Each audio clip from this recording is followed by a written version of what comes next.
Salam dostlar, bugün buraxılışda istifadə olunmuş sual izah hissələri təqdim etmək istəyirəm. İzah keçməzdən öncə qeyd edim ki, YouTube kanalımda bütün sualların izahı paylaşılıb, bio bölməsindən linkə daxil olaraq izahı izləyə bilərsiniz. İndi isə gəlin sualımıza baxaq.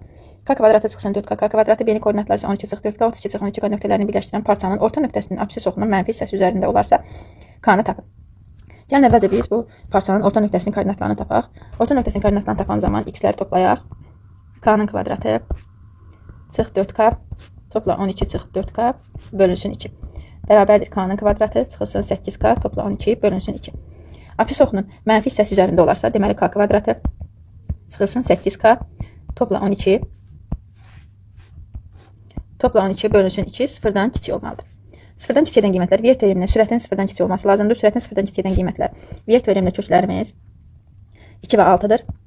6'dan böyük qiymətlərində müsbət, 2 alt aralığında mənfi, digərində isə müsbət olacaq. Bizə də sıfırdan kiçik aralıq lazımdır. Yəni 3, 4 və 5. X-in qiymətləri 3, 4 və 5 olur. Y-in koordinatlarını tapaq. Yəni digər orta nöqtənin koordinatlarını da hesablayaq. K-nın kvadratı çıxılsın 12K topla 32 bölünsün 2. Burada isə əgər apsis oxunun mənfi hissəsi üzərindədirsə, deməli bizim ordinatımız sıfıra bərabər olmalıdır. Ordinatı isə sıfıra bərabərdir. Yəni sürətimiz sıfıra bərabər olmalıdır. Sürəti sıfıra çevirən qiymətlər isə burada 4 və 8-dir. Yəni V ilə tapsaq, K1-imiz 4, K2 isə 8-ə bərabərdir.